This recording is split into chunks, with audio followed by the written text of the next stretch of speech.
Hey guys, it's Anna and this is the English Fluency Journey. And today we're in Italy, Rome, Vatican City, and we're heading to meet and to interview just an amazing person, Hadar Shemesh. And I'm so excited to finally meet her in person. For those of you who don't know who I'm talking about, Hadar Shemesh is an American accent coach. She's created her online accent makeover course, and she has her YouTube channel, Accents Way English with Hadar Shemesh.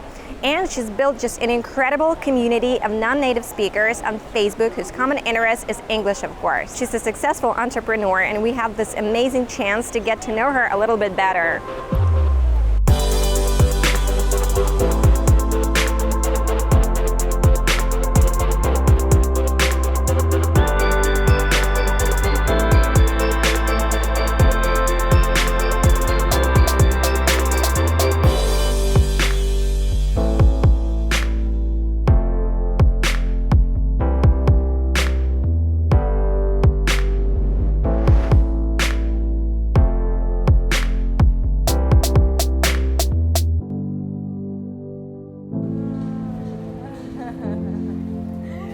I'm good. How are you?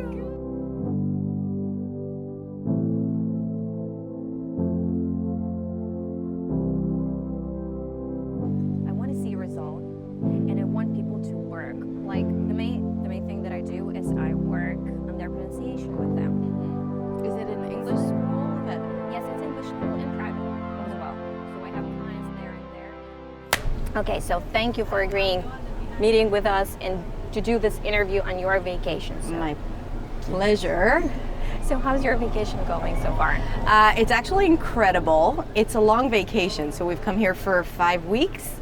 The first week we were traveling, and we decided to spend 1 month in Rome to do a little bit of work and to pretend like we're locals and to walk around the city.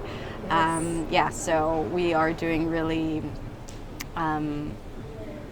We're having a lot of fun. Yes, this is very nice. So this is our first vacation like this, in this style, in such style. So how are you enjoying your vacation?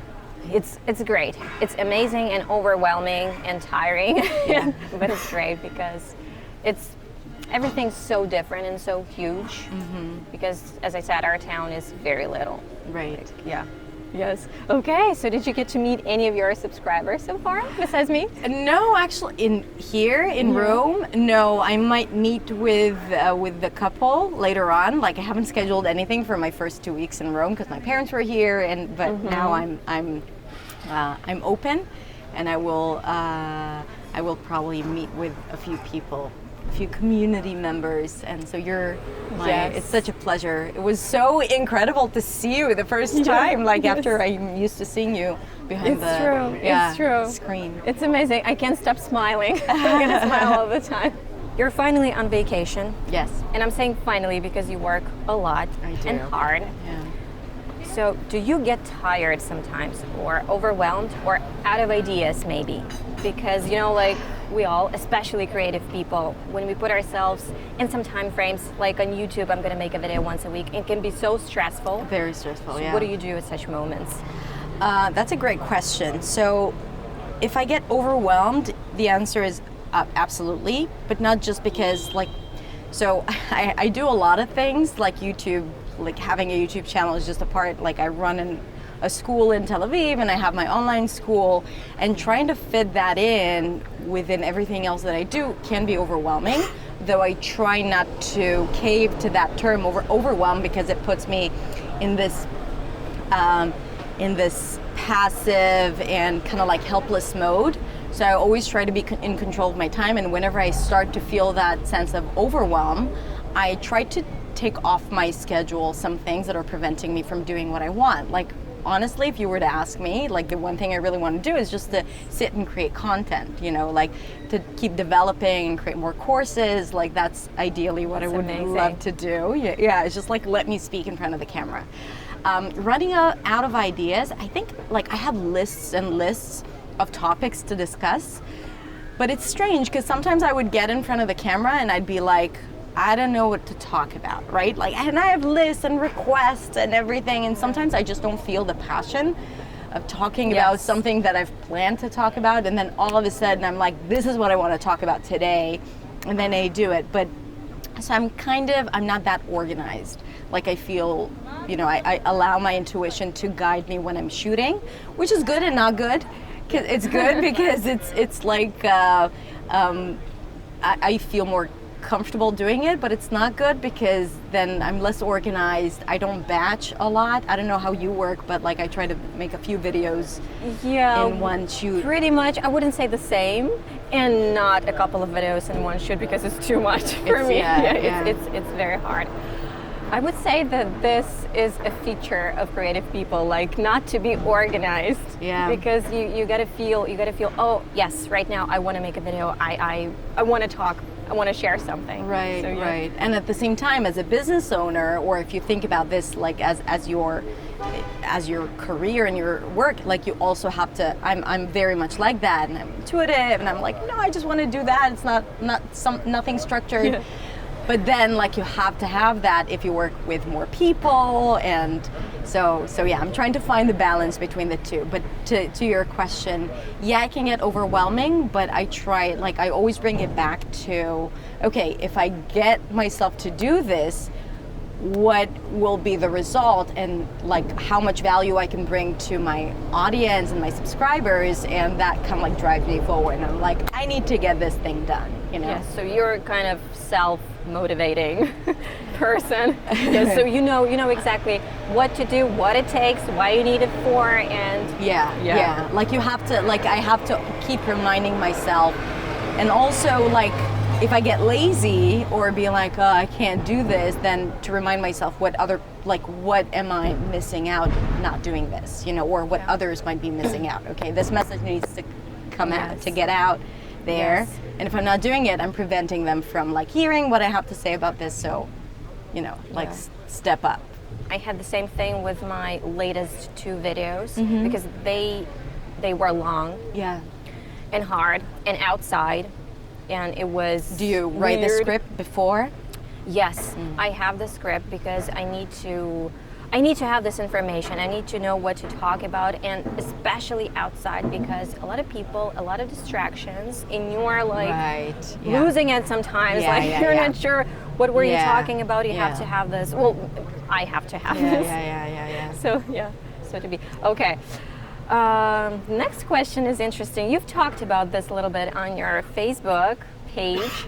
So who motivates you, and do you have any role models? Oh, wow.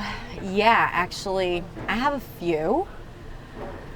That I talk a lot about. Marie Forleo, who has been my mentor. Like recently I have been following her a little less, just because I've been following other people as well. But Marie Forleo is incredible and amazing, super precise to what I'm looking for. It's hard to follow her because she has so many things going on. Exactly, right. And so I follow her. I follow James Wedmore, who is an online business thought leader, kind of like manifestation dude, who also talks about all the levels of having a business online and being like the owner, like the CEO of your business. So it's really interesting, and like how to manifest the business that you want. So I'm very much into all that woo-woo stuff, and like I get it. So I follow him as well. Who else? Amy Porterfield. A lot of people in the industry of online marketing, online business, because like it's not just about the business. It's really about what you have to give to the world and to the people Yes. around you, and how to make it as accessible as possible. Yeah. You visited Tony Robbins Masterclass in London. Right. Can you talk a little bit about this? Yeah, How the was it? Unleash Your Power seminar. It was, wow, it was like, Tony is a very controversial character. Like, I've been following him, but he's not like, you know, you asked me that question, he wasn't my first choice. Yeah. But he has a lot of valuable things to share, mostly because he has been working with like millions of people, and people are just patterns, you know, like we behave according to the same patterns. I see that all the time with my students, you know, like people say the same things and they have the same fears. So he has been experiencing that on a higher level. So I think the most incredible thing for me there was the experience of being with 12,000 freaking people in one room, and they This all energy. strive for self-improvement and to create a better life for themselves. So the energy was incredible, and they really like push you to your extreme, you know, like they really get you energized and pump you up, and which was like at the beginning, like at some point I was very resistant, but then I was just like, I'm already here, let go. And it was brilliant, and most importantly, I've met some incredible friends there. Yeah. And we've developed this mastermind group where we kind of like check in on each awesome. other. Yes. Yeah, so it was a really good experience. Mind and very opening, probably. very mind-opening and very transformative. Like, I think I've heard everything that he had to say before, like from him, from different people, but being there, making a decision to make a change in your life, right, Yes. with other people, is what's so incredible. So It's like you're obligated to do something because Yeah. like I promised to do this. I promised, and I paid a lot of money for it. Yes, So it's just sure. like, you know, like That's sometimes the you thing. have to pay money Yes. to commit to something, and being like, That's 'cause- true. Yeah. That is so true. Yeah. And he's pretty straightforward, and this is what I like because I've been following him a little, and I like it. And also for those people who want to train their listening skills, he's amazing. He speaks so fast. So fast. So incoherent. Incoherent. So fast. Yeah. Yeah, he speaks really fast. He's like he's losing his voice because he was in 2 out of the 4 days because of his voice. So there was another guy leading it, but his rhetoric skills are incredible to look like how. And these texts, like he's been saying these, you know, like he's been doing these seminars for years. So I know that what's beautiful to listen to also, if someone is watching, like how he takes the pauses and where he emphasizes things and how it makes it seem like it's the first time that he's saying it rather than He's like very reciting it. passionate. And he's very passionate. It comes across in the intonation and like the voice and everything. So it's a nice. Yes. Yeah. I Yeah. would love to visit such masterclass maybe. in the Yeah, do future. it. Yeah. I'm looking at my husband maybe in the future. So I know that you're going to New York. I am going to New York. Yes, to see Marie Forleo to her masterclass, or what is No, that? actually. What is? Okay, so actually she has one in September, but I wasn't able to go there. I'm actually going to a business. Okay, so I'm going to San Diego to like an entrepreneurial live event of 2 people that I follow, who are Amy Porterfield and Stu McLaren. So that's like the main purpose. But then I'm gonna stop over in New York, and I'm gonna do my very first community meetup. Oh my gosh! Yeah. This is so amazing. It's amazing, and it's going to be like I'm going to publish it and see, because I Yeah. have a lot of students from there and definitely a lot of Wow, followers. that's gonna be so cool. Well, I'm so happy that I'm meeting you here, but I would love to be there as well. So come, Yeah, I would love to. looking at the husband. Yes. I'm a fan of online courses. Like Yes. whenever I see someone that I love, I just decide to invest in them and to invest in the knowledge. Being so busy, like I don't always go through all the content, Yes. but I take whatever I need from it, and I think it's very valuable. Now I do it too, and actually after your course, that was the very first course that I've taken in The my life. online course, yeah. And I loved it. I was so hesitant. I wasn't sure because, like online course, a lot of people talk about this like, it's not that good. You have to work on your own. Yeah. Yes, you have to work on your own, but if this is what you want to do, there's so much valuable information. Right. Yeah. And you can always come back to it. Like working with a private teacher is extremely valuable, but it's just like limited time, and you also spend a lot of money for one-on-one sessions. Yes, I would say that if you're just starting, you can start with a private teacher. So just to kick it off, to feel it. Then you can work on your own easily. Absolutely. Yes. Right. We know that YouTube is an awesome platform for creative people. You can find like-minded people, you can share something, but also it's a free space for everyone. So there are a lot of people who like to criticize, judge, and that doubt you in your teaching, and like those I know it all and I know it better people. There are so many people like these. And have you had to deal with those people, or do you still deal with them from time to time? Oh, absolutely, all of the time. Like at first it would bother me a lot more, right? And I would be really kind of like upset, and why are they saying this, and like trying to look into like really especially if I would make like my ability to detect typos is very limited, and sometimes when I publish a video really quickly, then I may lose sight of like something, and sometimes that happens, and then someone would comment on it. So at the beginning I would be like, I'd be like, how could I have done that? Like, this is ridiculous, I'm so stupid. I'm like, I would be like giving myself all this crap. And then at some point I decided, again, like, I work at a certain pace, sometimes things slip away, and I have to cut myself some slack and be like, okay, people will always have something to say. They'll find it, whether it's justified or not. And also, like, I really feel that people, like, they go through their own journeys, and sometimes it doesn't correspond with what I'm teaching, right? And I can create a lot of resentment, and again, I'm okay with that because I really don't let it get in my way. I usually, if someone is really pissing me off, I would make like this sarcastic comment or put them in their place.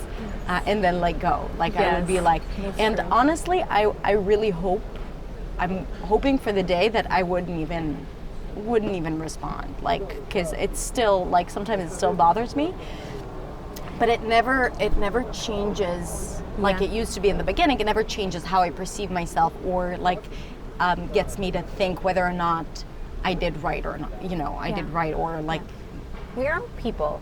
We make mistakes. We're not perfect, and you can please everyone. It's just impossible. Right. We're all different. Yes. Right. There are just people that just simply don't like you, and that's it. And that's it. Yeah. And I know. I get it. Oh my God, I get it so much, because when you're creating this content and you're trying to bring value and to do something good, to create something good, and you're putting so much work and effort into this, and someone shits on that, it's like, it can be offensive sometimes. But it's theirs, it's not ours. Yes. Like, we don't need to take any of that. It's just, Yeah, but at the beginning, I was like that as well.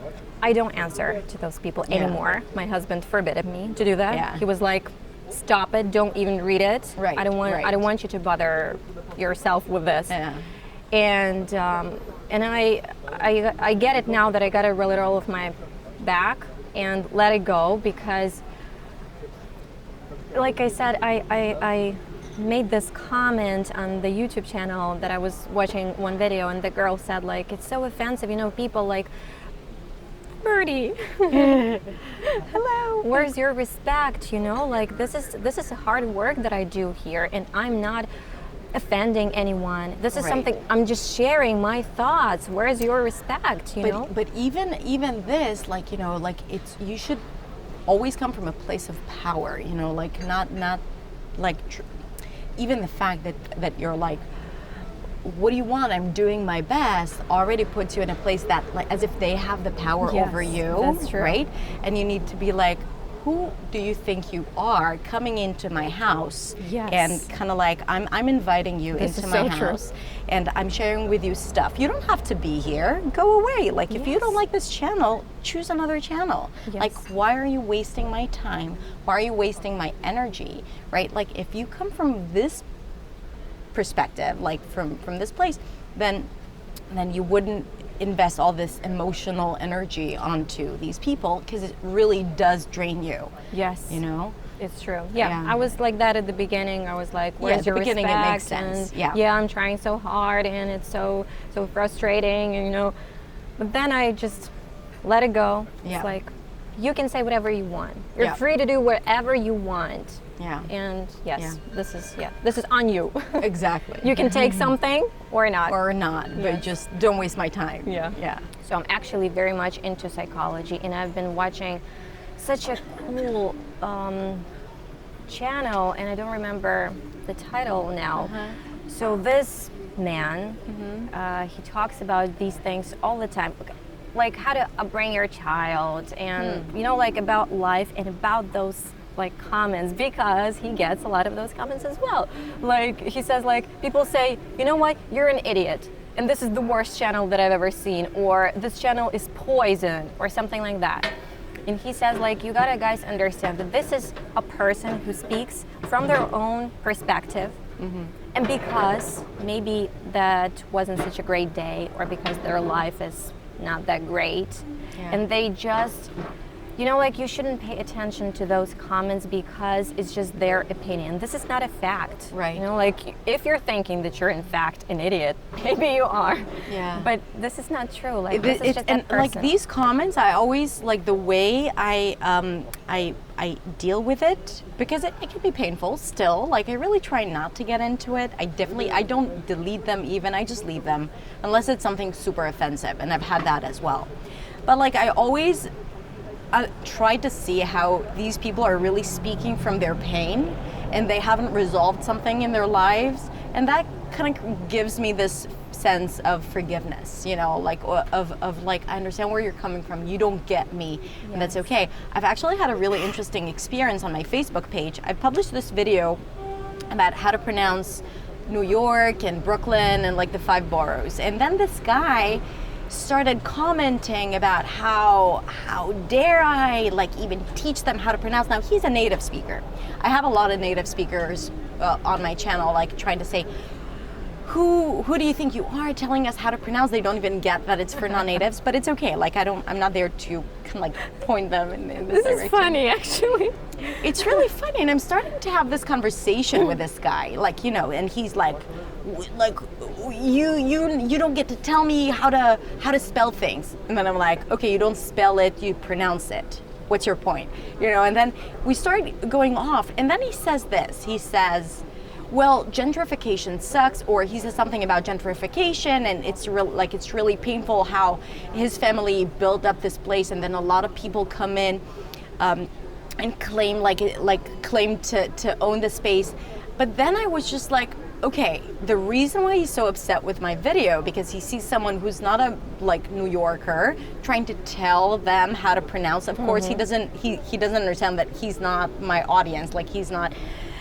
But there is something very painful there, like him like really being frustrated with gentrification and what's been happening with in New York and in Brooklyn in particular. I was just like, you know what? I get your pain. You know, I understand that this is really painful, but understand that this is something else. So you have to be also compassionate and understand that you're not the only person in this world. A lot of, especially native speakers, they don't understand that there are non-native speakers who struggle with these words, right? Yes, of You know? course. Yes. Yeah, and people will always have something to say. Just so Yes. you know that when you start getting bad comments, that means, or when you become controversial, that means that you're doing well. Like, you know, because when you succeed, there is always Yes. you know, someone who will resent what you're doing. These comments actually, they tell a lot of, they give us a lot of information about that person. Like, Yeah. you can get, like you said, where you're coming from. Yes. Yeah.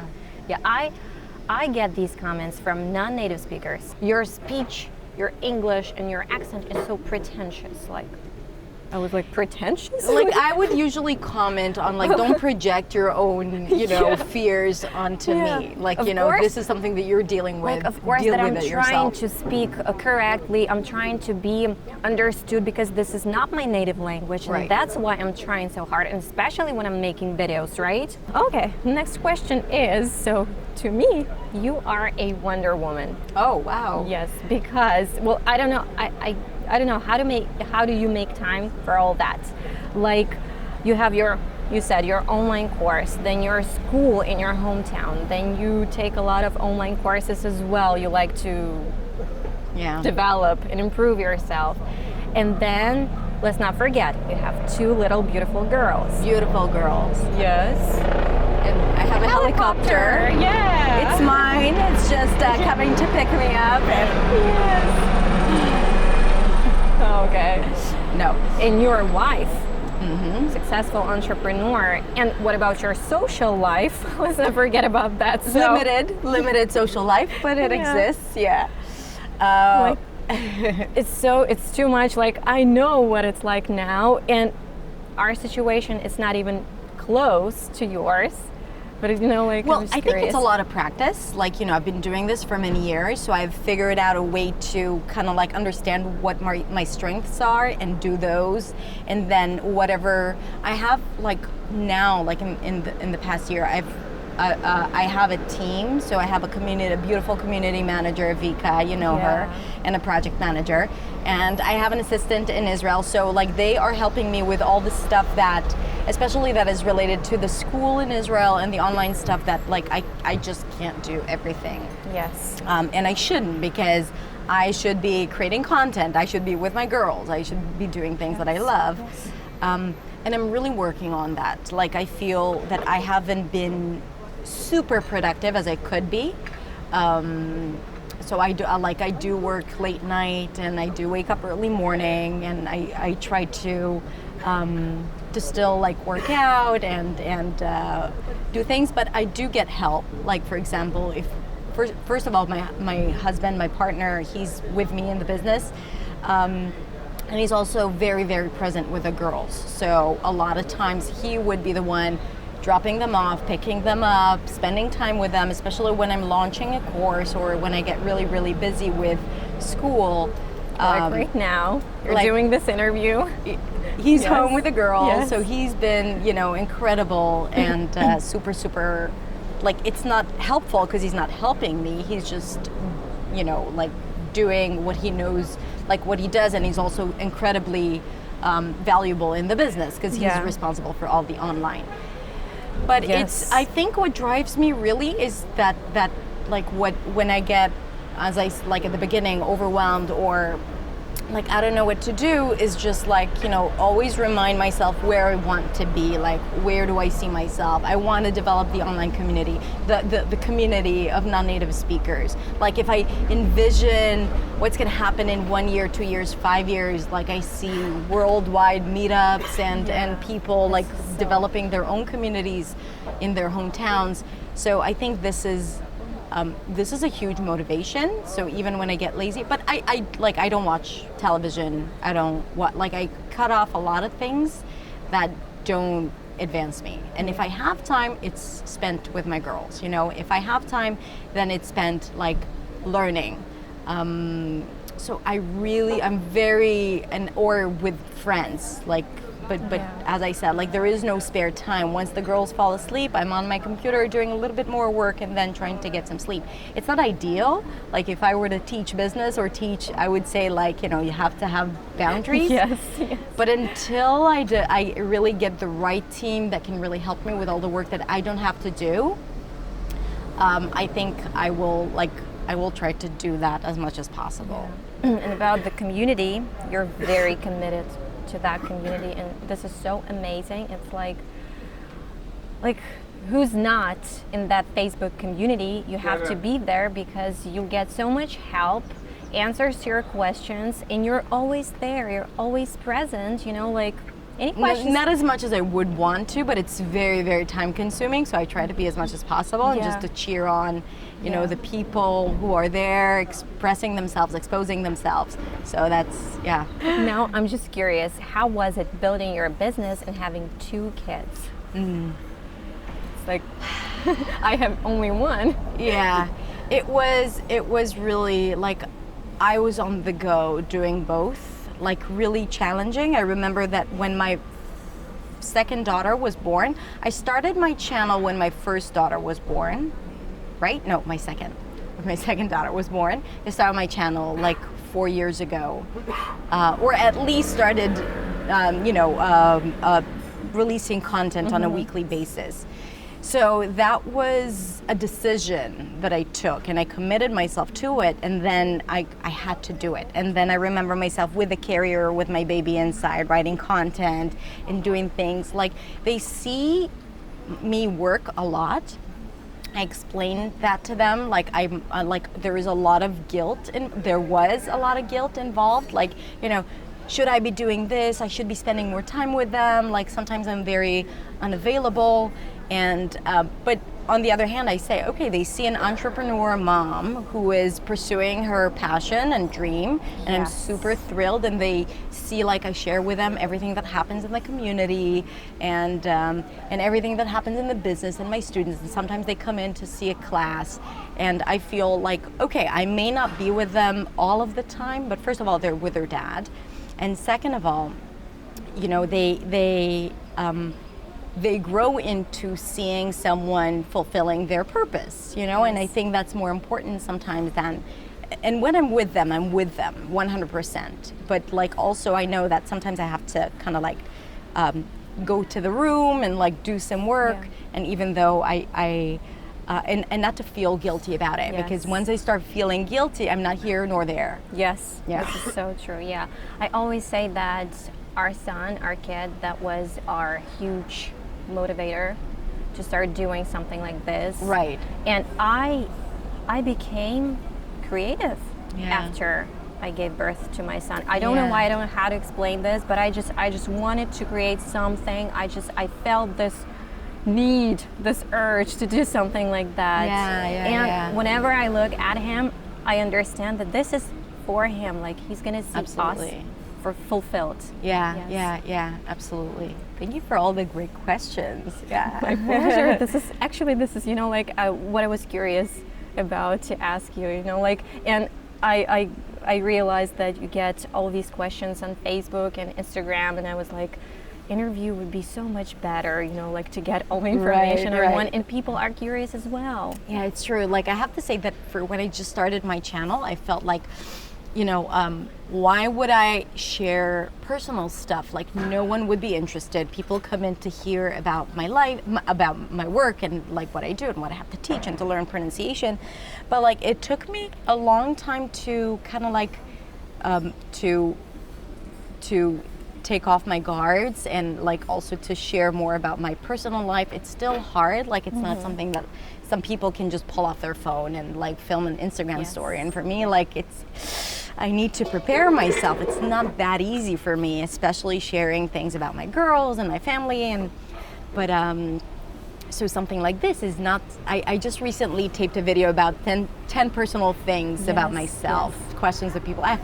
And then I didn't think people would be curious, and then I got all these incredible questions, and I was just like, okay, maybe they're curious. Maybe I do need to share more, because it's not just about teaching. It's about like life and a person that you relate to, and you really connect to them. I was actually very surprised as well when people started asking me, like, can you say something about your hometown, or about your son, or whatever, you know, like personal questions. And I was like, it's weird for me to share these things, and it's not that I don't want to. There are some things that I want to keep them, which is to important, myself. right? It's good to, but I don't mind to share also. So what is coming? What are you currently working on? Because you mentioned on your Instagram that you're working on some new program or course. I don't remember exactly. Right. It's something super exciting. So I have my online course coming up in September, And after that, I want to create a new program, and it's actually a program for teachers.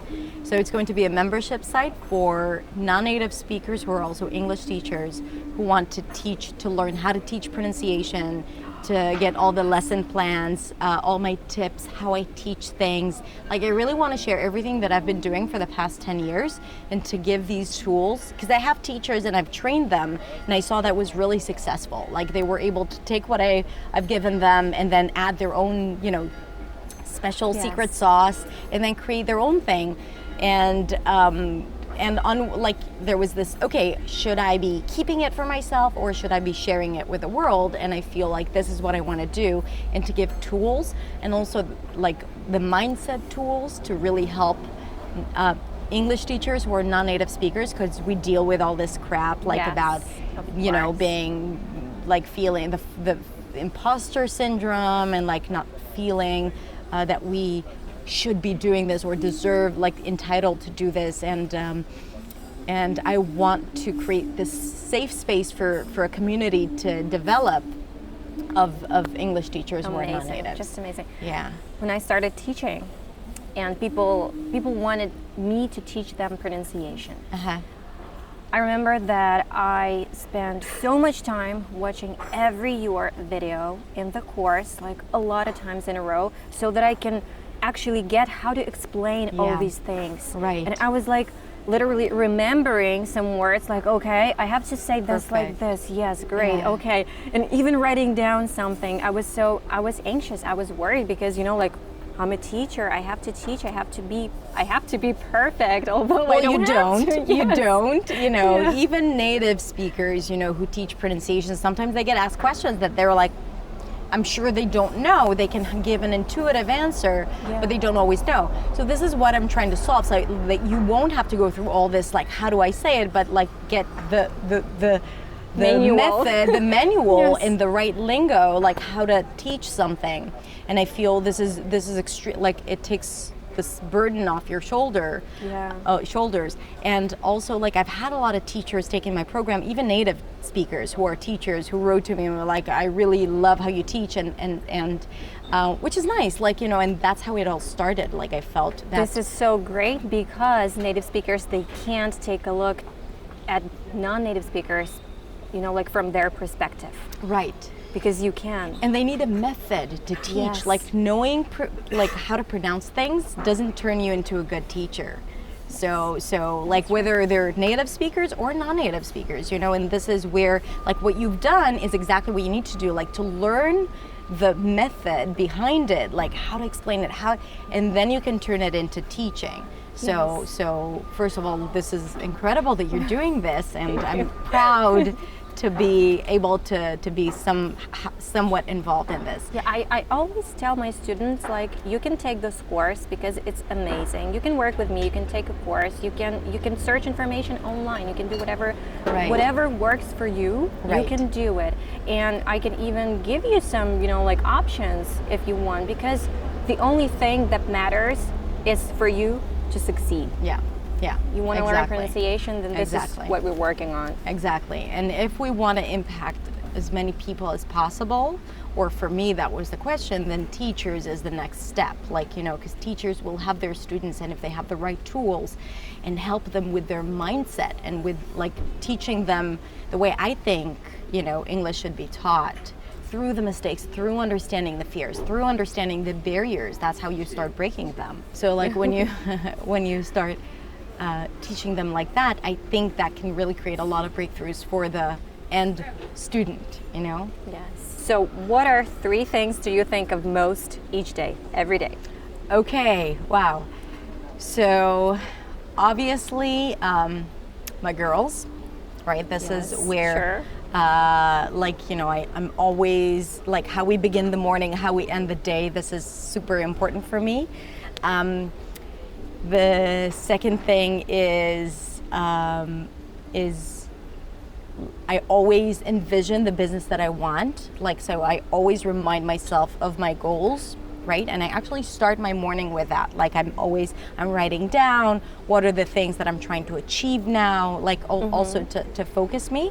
So I would say my my business, but it's not just my business. It's like my. What was that the thing that you took from that Masterclass, Tony Robbins? Actually, no. I think this is an idea that I've got from Rachel Hollis, that does this. She wrote 2 books, and she has a lot of valuable content out there, and she talked about how she would write her, like, every single day, her goals, her, like, and actually write it as if they have already happened. You know, so like, I have this, I have that, like, so that is something that I remind myself every single day. And I think every day I try to, like, be very conscious of where I am in this whole thing. Because like, the day can go by really quickly, and I can get all wrapped up with everything that is happening around me. And like, just reminding myself, what do I want? Where do I stand? Like, to take a few moments for myself. I really try to do that consciously. Subconsciously, like, you know, if you're really like, what are the thoughts that go through my mind? I would probably say the fear of passing time. Like, this is something like that I'm not, like, it's not enough, you know, so this is something that I'm struggling with. Oh, the day has gone by, and I wanted to do this and that, and I haven't done it. So, like, constantly dealing with this, and this is why the third thing, always finding my presence in this whole thing, is really for me to not go into that direction. So one of the things that I do, one of the things that has helped me, is to first of all understand that I always put too much on my to-do list. Probably you're doing that as well, like impossible lists. And then, so you need to narrow it down to 1, 2, 3 things that you really want to achieve. And then, like, if you get that, then you feel at least accomplished. Also, at the end of the day, instead of looking at what you haven't done, to look at what you have done. Even if it's spending time with your son, or even if it's looking at birds flying, or, like, you know, and sometimes also the time off without doing something is extremely valuable, because it gets you motivated, or it allows ideas to come up. So nothing is wasted, really.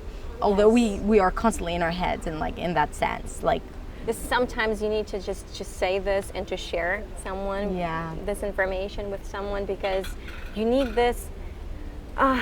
Not everybody, like, in my environment, they don't understand exactly what I do, how much time it takes, what do I need to do for this, you know. And they feel it's like a luxury business that you... Yes, like, what are you doing? You're making videos? Yeah. This so is not easy. a job. Yeah. This is so easy. But then I want to talk to someone who gets me, and, you know, like, to complain a little bit, or to share my feelings that, yes, sometimes it's just hard, and you need just someone to tell you this, like, it's okay, you don't have to do and these everything. things, like, of course, and these things will always surface and will always come up. Like, I have like a few more years of experience than you, and it's still there, you know. It's not like I'm all like resolved, everything is resolved, like, I don't have to deal with it. But the place or the space that I give to it is a lot more limited than it used to be in the past. So instead of, like, because the energy of frustration and of self-deprecation and is just not creative energy. Yes, it doesn't help you really get your stuff done. So if you had a warning label, what would yours say? Like, what do people shouldn't do to you or around you? Ooh. That's interesting. Yeah. In, like, the first thing that comes to mind is no disrespect. Like, you know, don't disrespect me or assume things about me, like, or others. Like, when I see disrespect or people putting down other people because of whatever, like their gender or skin color or language barrier, like, that really gets my... Pisses you off. It pisses me off. And I could go crazy. Like, I'm very nice and everything on my videos, but I have this side in me that I can go off on someone that hasn't been... So that you know, guys. Just so you know, yeah, exactly. So I'm filtering myself.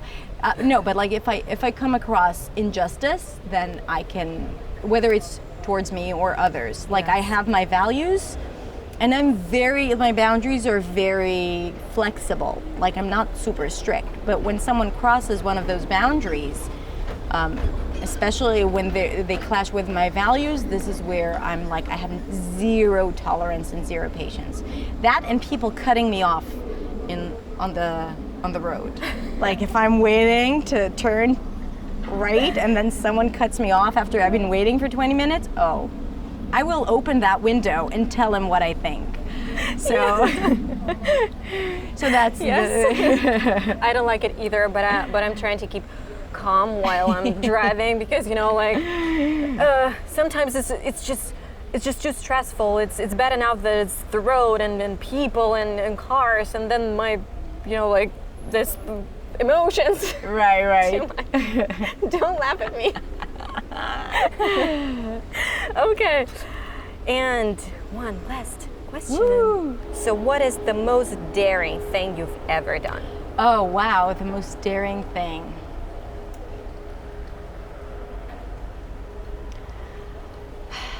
That's a good question. Let me think about it. Yeah, okay.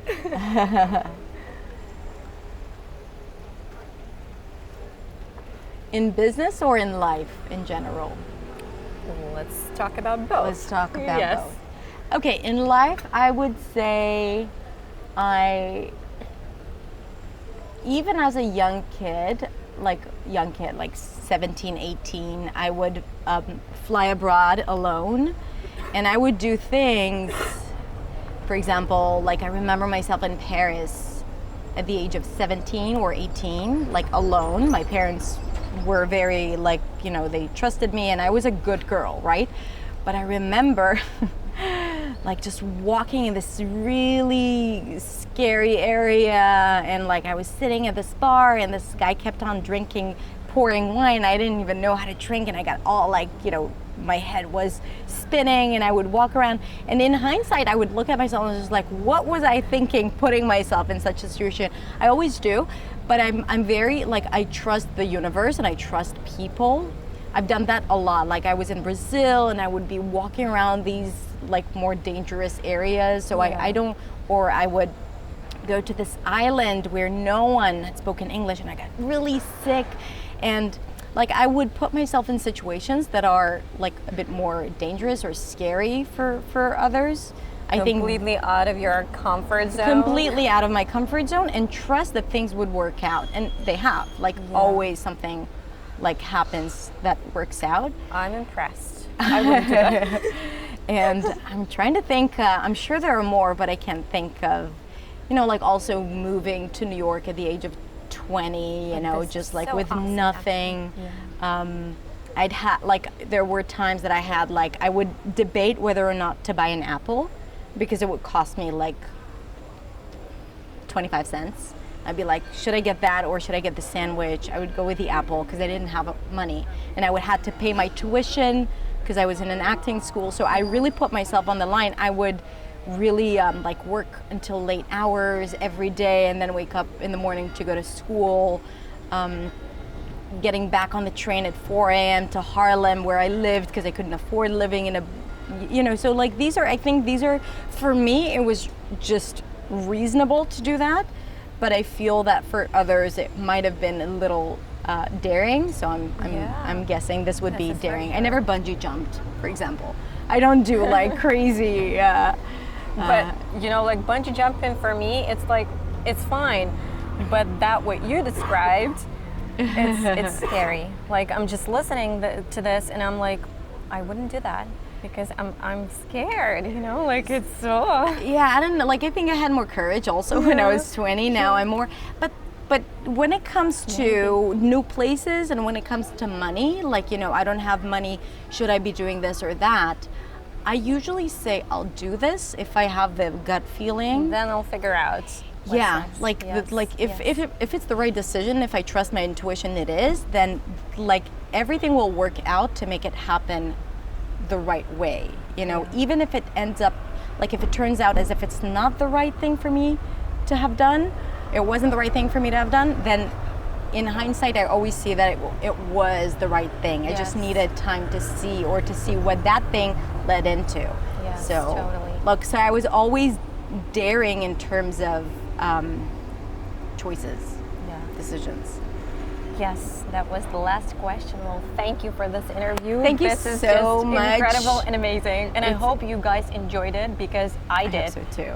So Thank you cool. so much. And it was amazing to meet you in person, Yes. like flesh Yes, and blood, it's you so know, true. like so. And thank you for the time, and thank you for being the perfect cameraman. Yes. Okay, guys. Bye.